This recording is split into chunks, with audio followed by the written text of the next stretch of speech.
Hola amigos, espero se encuentren muy bien. Bienvenidos una vez más a un nuevo video en el blog de la historia de la química. En el día de hoy vamos a estar hablando acerca un poco de la química en la antigüedad. Nosotros somos Jonathan Cepeda, Marian Díaz Tagle y Matthews Lora. Ok, bueno, el origen de la palabra química. La palabra química proviene del griego chemia y significa fusión o colada de un metal. Etimológicamente, la palabra química pues, ha sido un poco difícil de establecer realmente qué significaba, debido a que hay muchas polémicas y especulaciones acerca de su significado. Pero la teoría más aceptada indica que la palabra habría pasado al español a través del latín quimia. A su vez, esta habría pasado del árabe del término griego que estamos viendo aquí, que es chemia, que significaba fusión o mezcla de líquidos o puede ser de un metal, como ahí está en la época. La química en la prehistoria. La historia de la química comienza en la prehistoria, cuando el ser humano manipuló los elementos para su beneficio, y dentro de ellos podemos encontrar las siguientes evidencias. El uso del fuego fue el primer elemento que los seres humanos pues manejaron en un principio y se usaba conscientemente para defenderse, para cocinar, para la fabricación de pronto de algunos materiales que ellos necesitaban para defenderse, algunos cuchillos, a partir de la arena o el vidrio. El descubrimiento del fuego permitió llevar a cabo algunas otras reacciones químicas que ayudaron a mejorar la vida del ser humano prehistórico. En este sentido, el fuego se utilizó también, además de cocinar, para crear vasijas de barro más resistentes y para transformar los metales. Para la creación de pinturas se usaban pigmentos minerales molidos, óxido de hierro y magnesio, arcilla y sello, y carbonos vegetales. El pigmento en polvo era aplicado directamente o aglutinado con otras sustancias o fluidos orgánicos como grasas y resinas, para modificar la calidad de la pintura y aumentar su fijación y permanencia sobre el soporte. Además de pintar con las manos, el hombre primitivo hacía uso de instrumentos como por ejemplo pinceles de pelo animal para conseguir trazos finos o pintar grandes superficies, ramas quemadas o bolas de pigmento y resina para dibujar, y también cañas huecas con las que soplar la pintura a modo de aerógrafo. Algunos hombres prehistóricos pintaban animales y escenas de caza en las paredes de las cuevas. Al parecer estas pinturas tenían una intención mágica. Los primeros metales debieron de encontrarse en forma de pepitas y con seguridad fueron trozos de cobre o de oro, ya que estos son de los pocos metales que se hallan libres en la naturaleza. El color rojizo del cobre y el tono amarillo del oro debieron de llamar la atención y el brillo metálico, mucho más hermoso y sobrecogedor que el del suelo circundante, incomparablemente distinto del de las piedras corrientes.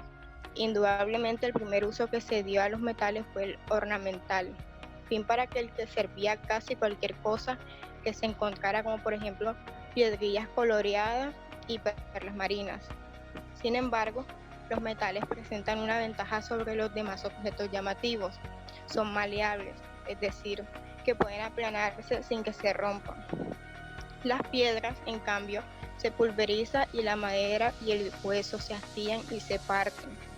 Esta propiedad fue descubierta por casualidad, indudablemente, pero no debió pasar mucho tiempo entre el momento del hallazgo y aquel en que un cierto sentido artístico llevó al hombre a golpear el material para darle formas nuevas que pusieran más de relieve a su atractivo.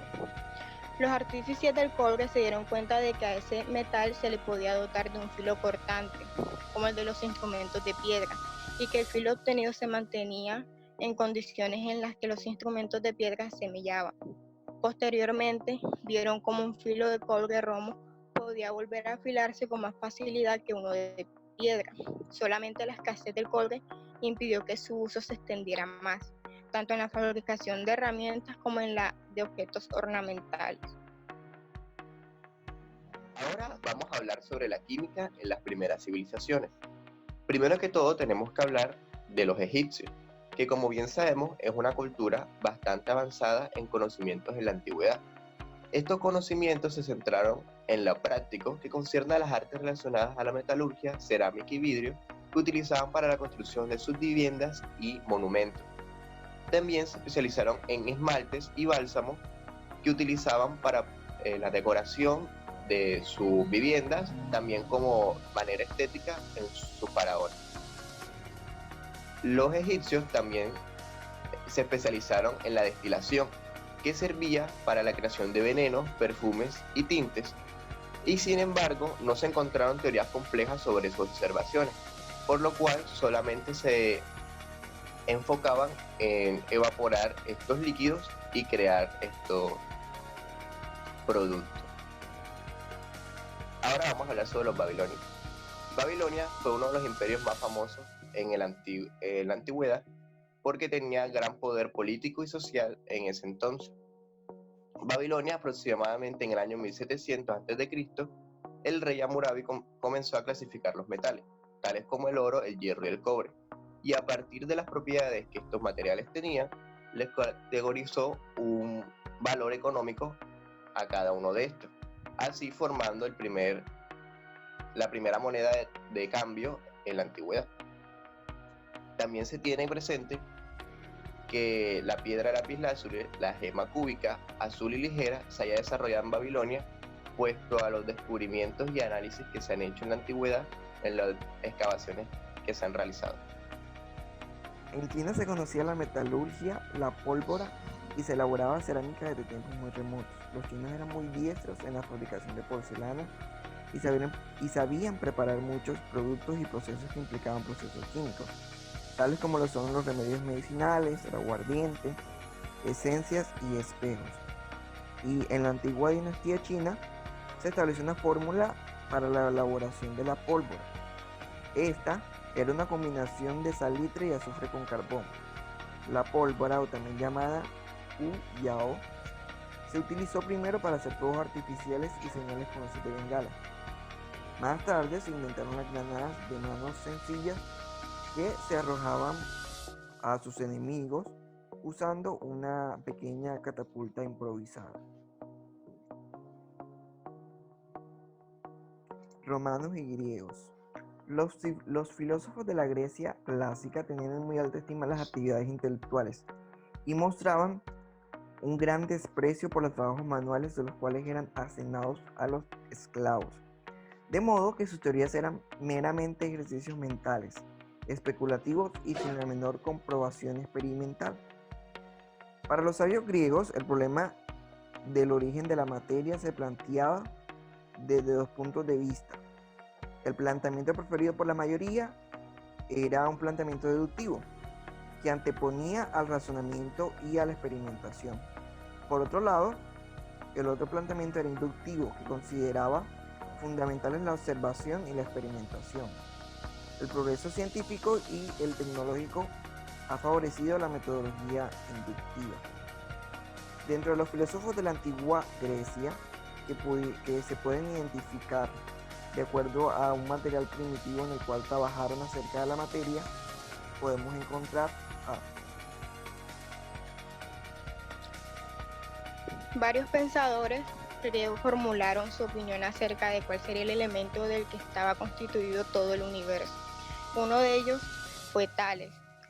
Tales debió de plantearse la siguiente cuestión: si una sustancia puede transformarse en otra, como un trozo de mineral azulado puede transformarse en cobre rojo, ¿cuál es la naturaleza de la sustancia?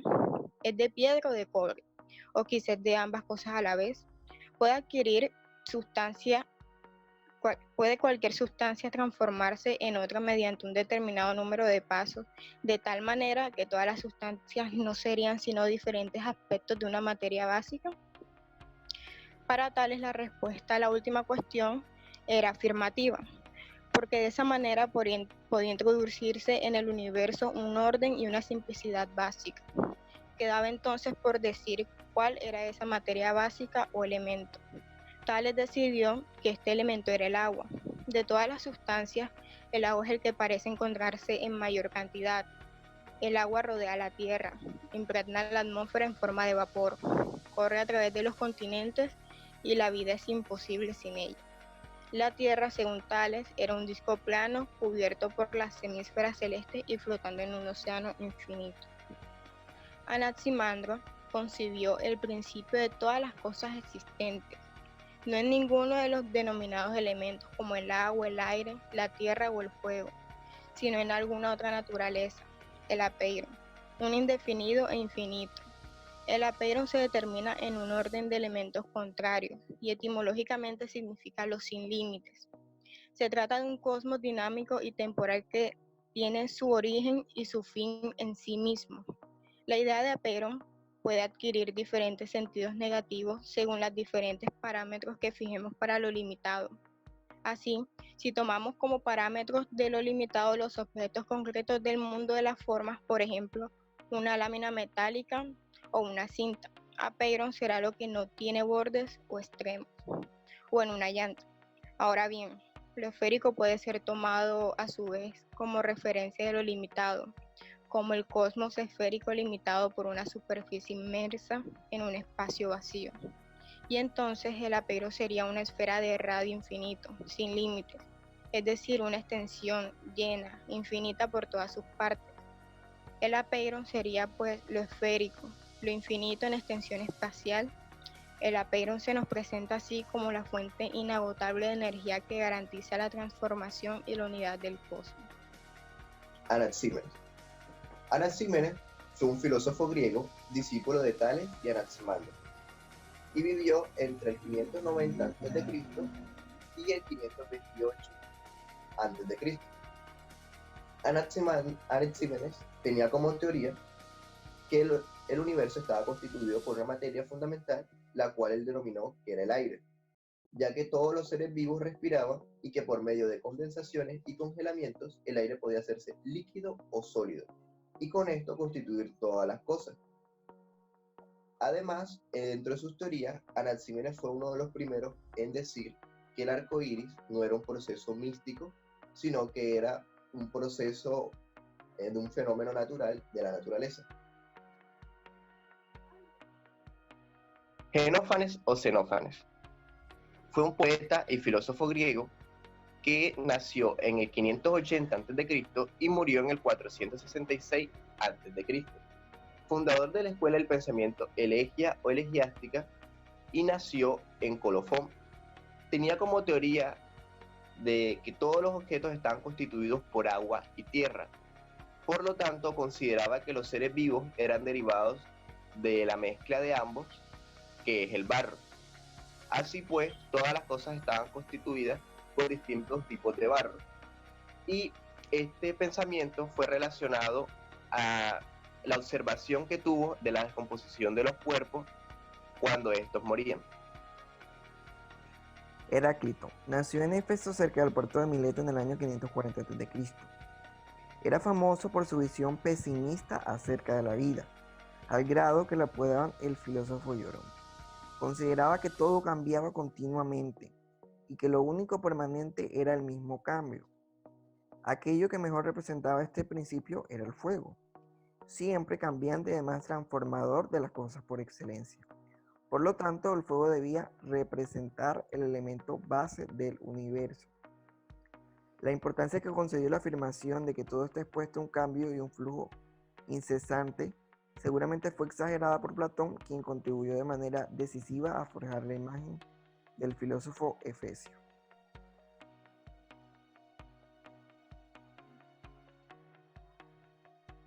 Anaxágoras. Anaxágoras nació en Claxómenas, que hoy actualmente es Turquía, en el año 500 a.C. y fue un filósofo griego. El pensamiento de Anaxágoras se sitúa dentro de aquella pequeña amplia corriente de los esfuerzos por determinar un principio constitutivo y originario, lo que se llamaba arjé o arché, común a la variedad de seres humanos en el mundo físico que caracterizó a la filosofía griega de aquel entonces, es decir, a la escuela milesa. Anaxágoras explicó que la multiplicidad, apelando al aspecto cualitativo. Para Anaxágoras, los seres no resultan por la combinación de 4 elementos constitutivos, como lo mencionaban otros filósofos, sino que existen tantos tipos de partículas constitutivas como de seres. Hay partículas de oro, hay también de mármol, de sangre y de cuantos seres observamos.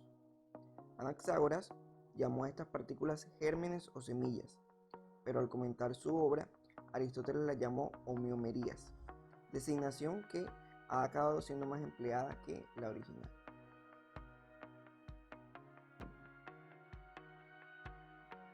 Para este pensador son cuatro los elementos de los cuales proceden el mundo y cuanto hay en él: tierra, fuego, aire y agua. Cada principio es uno, eterno e inmóvil. Sin embargo, dentro de cada principio actúan dos fuerzas contrarias, el amor y el odio. Por el amor, el principio o el elemento permanece unido. Por el odio se disgrega, y al disgregarse se une a lo que sea disgregado de los otros elementos. De esta mezcla de elementos disgregados aparecen los seres del mundo, cuya variedad se explica por la cantidad que tengan o posean de un elemento o de otro. De esta manera, el nacimiento de los seres se da por agregación o amor entre los cuatro elementos, mientras que la muerte viene por la discordia o la separación de dichos elementos. Otro importante tema de discusión encontró un amplio desarrollo entre los filósofos griegos: el debate sobre la divisibilidad de la materia. Los trozos de una piedra partida en dos, incluso reducida a polvo, siguen siendo piedra, y cada uno de los fragmentos resultantes puede volver a dividirse. ¿Estas divisiones y subdivisiones pueden continuar indefinidamente? Leucipo parece que fue el primero en poner en tela de juicio la suposición aparentemente natural que afirma que cualquier trozo de materia, por muy pequeño que sea, siempre puede dividirse en otros trozos aún más pequeños. Leucipo mantenía que finalmente una de las partículas obtenidas podía ser tan pequeña que ya no pudiera seguir dividiéndose. Demócrito fue un filósofo y matemático griego que vivió entre el siglo V y IV a.C. y tenía como teoría de que todo estaba constituido por una materia que era indivisible e imperceptible para el ojo humano, y que de esta estaba constituido todo en el universo. De ahí él plantea la palabra átomo.